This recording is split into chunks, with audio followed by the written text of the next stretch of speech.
Let me ask you something. If a bomb the size of a small car fell on your city and vaporized everything within 2 kilometers of you, what would you do?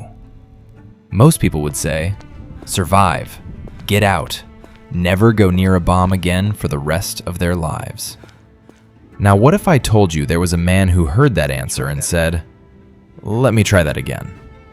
Meet Tsutomu Yamaguchi, a Japanese engineer, a husband, a father, and the only officially recognized survivor of both atomic bombs dropped in World War II.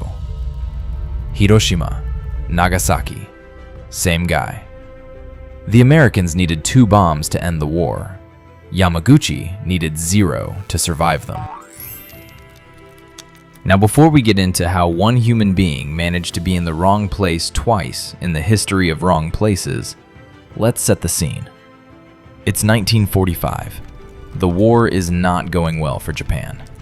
And by not going well, I mean the Allies have been systematically dismantling the Japanese military for 3 years, island by island, like a very violent game of checkers. Japan refuses to surrender. The fighting is brutal. The projected Allied invasion of the Japanese mainland, estimated casualties, over 1 million soldiers. America, running low on patience and high on terrifying new technology, decides there is another option, the Manhattan Project. Thousands of the smartest people in the world. 3 years, $2 billion. One goal, build the most destructive weapon ever created. And on August 6th, 1945, they used it. But we're getting ahead of ourselves. Because 3 days before Hiroshima became a name everyone on Earth would remember, a 29-year-old engineer named Tsutomu Yamaguchi arrived in the city on a routine business trip. Naval ship designs, paperwork, nothing interesting. He was supposed to be there for 3 days and go home. He was not supposed to be there for the end of the world. The morning of August 6th starts completely normally for Yamaguchi. He wakes up, gets dressed, heads to the shipyard.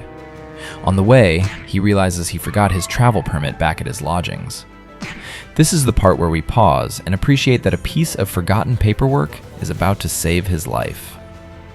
He turns around, goes back to get it. This small detour puts him in a slightly different location than he would have been otherwise. At 8:15 in the morning, a B-29 bomber called the Enola Gay releases a single bomb over the city center. The bomb is nicknamed Little Boy.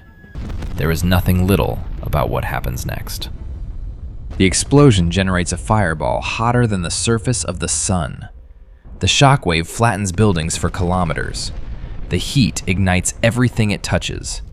People close to the epicenter simply cease to exist.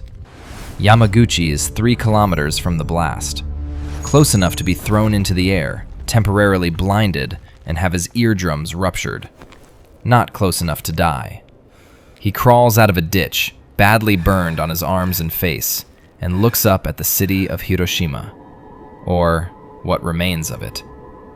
Now here is the part that perfectly captures this man's personality. Yamaguchi does not sit down. He does not cry. He does not ask why this happened to him. He finds 2 colleagues who also survived. He tends to their wounds. He sleeps in an air raid shelter. And the next morning, with burns covering half his upper body, he walks to the train station. Why? Because he had a report due at work. I cannot stress enough how Japanese that is. He boards a train. He rides through the ruins of a city that was just erased from the map. And he goes home. Home, by the way, is a city called Nagasaki.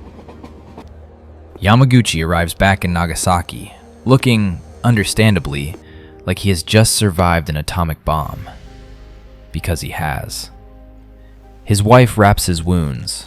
His family is horrified. He is told to rest. He does not rest. On August 9th, 3 days after Hiroshima, Yamaguchi reports to work. His boss listens to his account of what happened in Hiroshima. A single bomb, an enormous flash, an entire city destroyed in seconds. His boss looks at him and says, "And I want you to really appreciate this response. You're exaggerating." Yamaguchi opens his mouth to respond, and then the room turns white. At 11:02 in the morning, the second atomic bomb, Fat Man, detonates over Nagasaki. Yamaguchi is 3 kilometers from the epicenter. Again. The shockwave blows out the windows. The building shakes. Fire sweeps through the city. And Tsutomu Yamaguchi survives a nuclear explosion for the second time in 4 days. His boss, for the record, was not available for further comment. Now here is where most people expect a heroic ending. A parade, a medal, a movie deal. The real aftermath was considerably less glamorous. Yamaguchi stumbled home through a burning city. His hair fell out. His wounds refused to heal. Radiation sickness is not a dramatic death. It's slow and grinding and miserable. His wife survived. His infant son survived. But for weeks, nobody was sure Yamaguchi would. He recovered. Slowly. Painfully. And then he did something that is either inspiring or mildly concerning depending on your perspective. He went back to work. He became an engineer. He lived a quiet life. He did not talk about what happened to him for decades. Not because he was ashamed, but because nobody really wanted to hear it. Japan after the war was trying to move forward, to rebuild, to forget, at least partially, how it ended. Survivors of the atomic bombs, called Hibakusha, were often stigmatized. People worried radiation was contagious. Employers didn't want to hire them. Some survivors hid what had happened to them entirely. Yamaguchi didn't hide it, but he didn't shout it either. He just lived. He raised his children. He became a teacher. He wrote poetry. He grew old. Japan officially recognized one person as a survivor of both bombings. One. Yamaguchi. In 2009, at age 93, he was handed that official recognition. The paperwork finally confirmed what his body had known for 64 years. He used the recognition to do one thing. He became an anti-nuclear activist. Not angry, not bitter, not political in the way you might expect. He simply traveled, told his story, and asked people to imagine being in his position. Twice. He said, and this is worth sitting with, "The reason that I hate the atomic bomb is because of what it does to the dignity of human beings. Not the buildings, not the infrastructure, not even the death toll.